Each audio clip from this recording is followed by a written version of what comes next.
This is the Pal Talk News Network.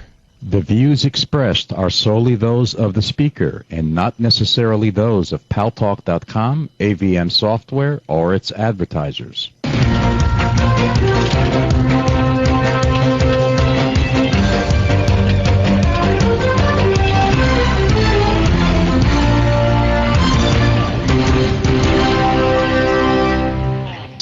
News Talk is online. News Talk Online, a production of paltalk.com, the largest multimedia interactive program on the internet with more than 4 million unique users on demand on iTunes and on YouTube, and on my blog, GaryBaumgarten.com, where you're encouraged to post your comments, whether you agree with yours truly or not. No retribution.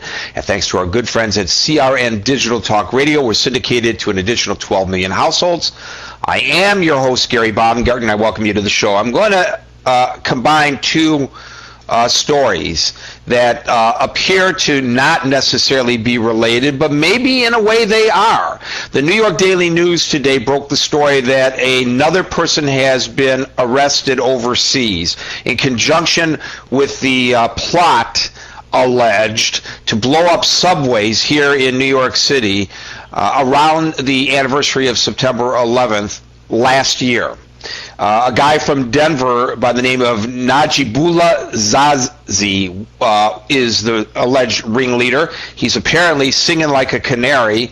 No waterboarding necessary to get him to talk.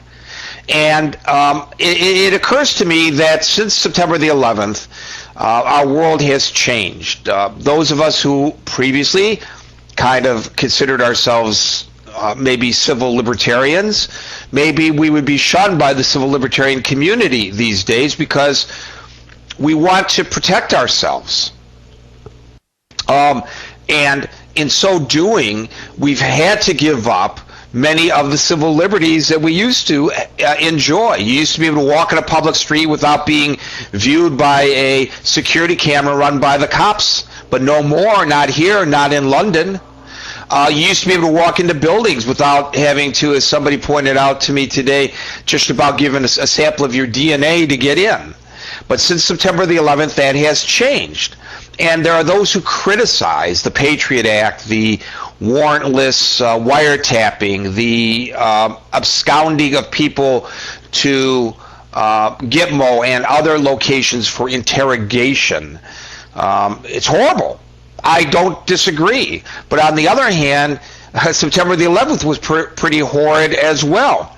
And what happened recently, this past September, what these guys were going to do was they were going to become suicide bombers, and allegedly, and they were going to blow themselves up on subways in Times Square and at Grand Central Station, two of the largest, most crowded stations here in New York City. You know, as I pointed out in my story about this on the Gary Baumgarten Report at GaryBaumgarten.com, I remember as a young man, the first time I traveled to Mexico and seeing people with automatic or semi-automatic weapons in paramilitary uniforms guarding the banks and saying, oh my God, the way these people live here. And now I see this as a common occurrence every day at Penn Station, New York, along the major subway hubs, at Grand Circus Park. I mean, not Grand Circus Park, at Grand Central Station, and down on Wall Street. It's common to see this here in the United States. I know that the first time I traveled to Israel, I was put off a little bit by the fact that you walk into a government building and they give you very stringent security measures that you have to go through. And I said, wow, these poor Israelis, they have to go through all this. Thank God we don't have to live through this in the United States. And now it's common here in the United States as well. And yet, have we lost a little innocence along the way? Is it overkill? Is it the government just looking for an excuse to impede our liberties?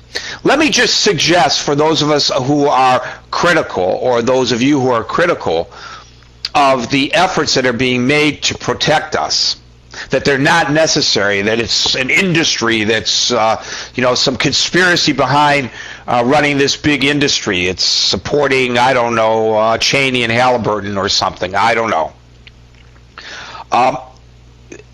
We know of a number of plots that have been thwarted. We know because the people have been charged criminally, and it has become a matter of public record. There are other plots, I guarantee you, and I'm not just saying this out of conjecture, that have also been thwarted, that have never been reported upon because those individuals are being flipped to get bigger guys maybe, and no charges have been proffered as of yet, and so it's not in the public domain.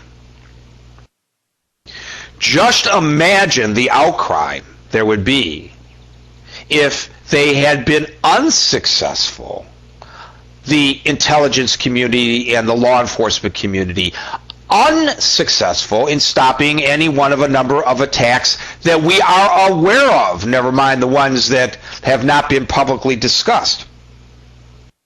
Would the criticism then shift from, you're making us take off our shoes at the airport, to why didn't you catch this? Why didn't you protect us? Remember, those were the questions that were raised after September the 11th, 2001.